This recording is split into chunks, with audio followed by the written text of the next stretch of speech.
د پخوا زمانې د یو ملک قصه ده. په دې ملک په یو بوډا بادشاه بادشاهي کوله.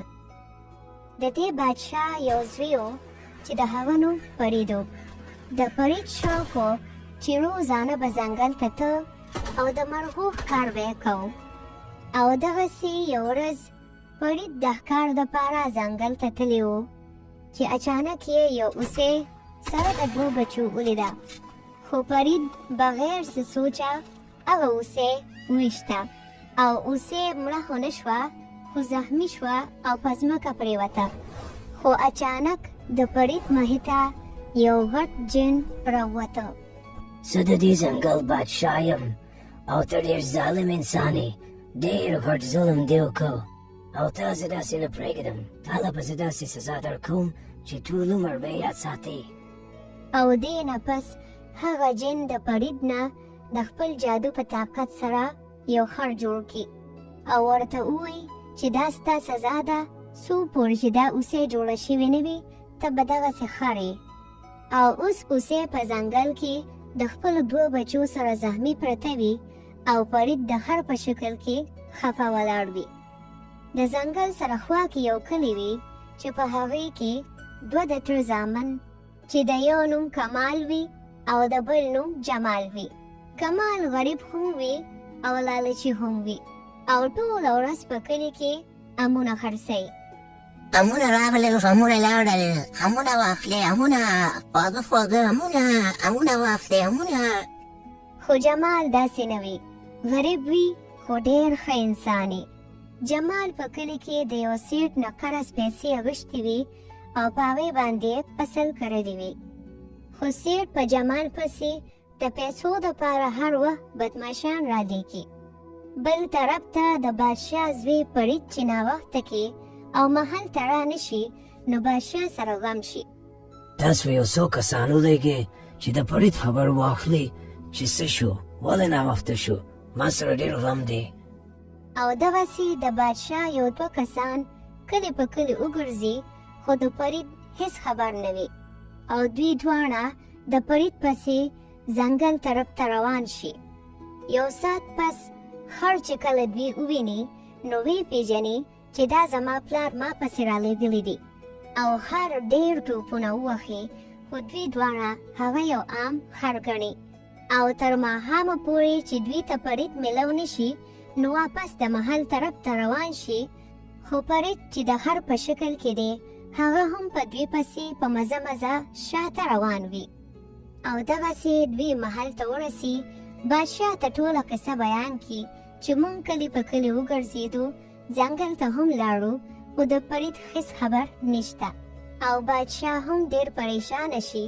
خو اچانک یې نظر په خر پروزي او د دوی نه تپوس وکړي چې دا خر کوم ځای و. دوی دواړه بادشاه ته ټوله قصه وکړي چې دغسې دا خر مونږ پسې د ځنګل نه را روان دي او مونږ یې ډېر تنګ کړي یو. او بادشاه حکم وکړي چې دا خر په وهلو وهلو د دې ځای نه وشړی. او دغسې یو څو کسان خر په وهلو وهلو د ځنګل طرف ته واپس وشړي.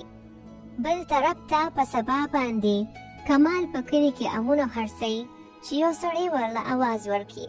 یلکه کماله دې خوا ده شه، یو خبره درته کومه مړه، ډېره د خوشحالۍ خبره ده، ستا د فایدې خبره ده. داسې وې زما د پیدې خبره ده، بیا خو راته زر وایه. خبره دا ده چې ته ټوله ورځ کوڅه په کوڅه ګرځې، یو ام خرڅې، کله ټول خر شي کله نه شي. نو زما یو ملګری دی خو هغه په هغه بل کلي کې اوسېږي، د هغه د امونو دوکان دی، که هغه له تېر شي ابدا دا ټول امونه روزانه اخلي. کمال ډېر خوشحاله شي خو دا دواړه کلي یو بل نه ډېر لرې وي او په میانځ کې هغه ځنګل هم راځي. په سبا باندې کمال د ځان سره ښه ډېر امونه واخلي او هغه بل کلي ته روان شي. په لاره کې په ځنګل تېرېږي چې خر کمال وویني نو په منډه منډه کمال له راشي. کمال له ډېره غوسه ورشي، هغه سوچ وکړي چې خر د امونو دپاره په ما پسې را روان دی او دغسې کمال مخکې وي او خر د ده پسې شاته روان وي. لږ ساعت پس دوی هغه بل کلي ته ورسي. کمال د دوکاندار سره ملو شي، هغه ته ټول امونه واخلي. کمال ډېر خوشحاله شي او په خوشاله کور ته روان شي. لږ ساعت پس چې کمال کور ته راورسي او شاته وګوري نو خر هم په کمال پسې پټ راغلی وي. او اول هو کمال ډېر غوسه شي خو بیا سوچ وکړي هلکه د دې ښار په مالک هسې نشته، ځان سره به یې وساتم. دا کلي ډېر لرې دي چې روزانه په پښو مزل کوم، نو په دې خر باندې بسم. او دې نه پس په روزانه کمال په خر باندې امونه بل کلي ته وړل او هلته به یې خرڅول. بل طرف ته په جمال پسې سیټ بدماشان بیا رالېږلي وو.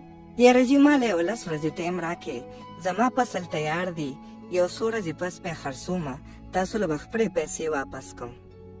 او بل طرف ته چې څو ورځې تېرې شوې او فرید پیدا نه شو نو بادشاه ډېر پریشانه شو. وزیرانو ته یې حکم وکړ چې اعلان وکړي چې چا زما زوی پیدا کړ نو هغه چې څومره انعام غواړي هغه له به زه ورکوم.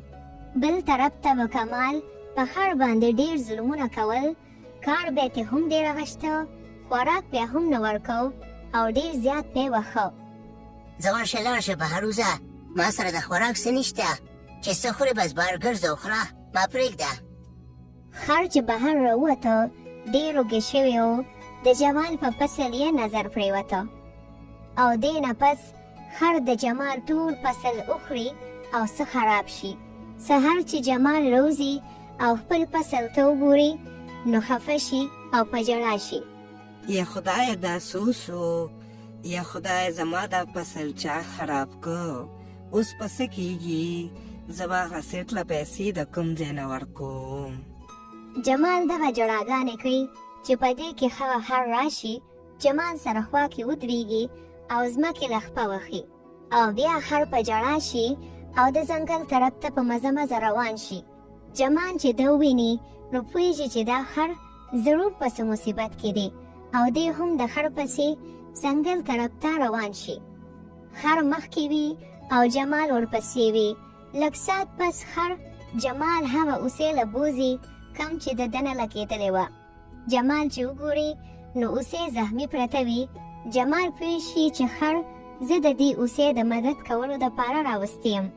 جمال په منډه کور ته لاړ شي، د کور نه پټۍ او کپړه راوړي او اوسې له په زخم باندې پټۍ ولګوي او دې کې اچانک هغه جن بیا راشي. جین بابا تاسو څوک یې؟ تاسو مونږ ته څه وایې؟ مونږ خو سم نه دي کړی، مونږ ته څه مه وایې؟ یېرېږه ما، زه درته سم نه وایم، دا ټوله کیسه به درته اوس د خر وکړي. او دې نه پس هغه جن واپس د خر نه فرید جوړ کړي. دا ستا سزا وه، بیا دپاره داسې ظلمونه کړي که د دې مدد دې اوس نه وي کړی نو ټول عمر به دغسې خر ګرځېدې. او دې نه پس هغه جن ریب شي. جمال چې دا هر څه وویني ډېر حیران شي، خو فرید جمال ته ټوله قصه بیان کړي. فرید جمال ته ووایي چې زما پلار سره به زما ډېر غم وي، اول زموږ محل ته ځو بیا به نور خبرې کوو. او فرید جمال د ځان سره د محل طرف ته روان کړي. بل طرف ته کمال ته د بادشاه اعلان رسېدلی وي. هلکه کماله ډېرې ورځې وشوې، د بادشاه زوی به مړ شوي وي، داسې به وکړم چې زړې شال کپړې به وګورم، بادشاه له به یوسم، ورته به وایم چې دا ماته په ځنګل کې مېلو شوي دي، دا ستا د زوی دي، څه لږ ډېر انعام خو به راکړي که نه. او دغسې کمال په دې پلان سره د بادشاه محل ته لاړ شي. کمال بادشاه ته ووایي چې دا کپړې ماته په ځنګل کې مېلو شوي دي او داسې ښکاري چې دا ستاسو د زوی دي، نو ستاسو زوی مړ شوی دی، خو ما تاسو له ستاسو د زوی خبر درکړ نو ما له د دې دپاره څه انعام هم راکړه. او په دې کې جمال او فرید هم راشي. بادشاه چې خپل زوی ژوندی وویني نو ډېر حیران او خوشحاله شي. او بیا فرید خپل پلار بادشاه ته د کمال ټوله قصه بیان کړي چې ده به په ما څومره ظلمونه کول. بادشاه چې دا ټوله قصه ووري نو ډېر غوسه شي او حکم وکړي چې کمال له هم هغه شان وهل ورکړي څنګه چې ده زما زوی له ورکړو. کمال الټه ځوړند کړي او قسم یې ووهي.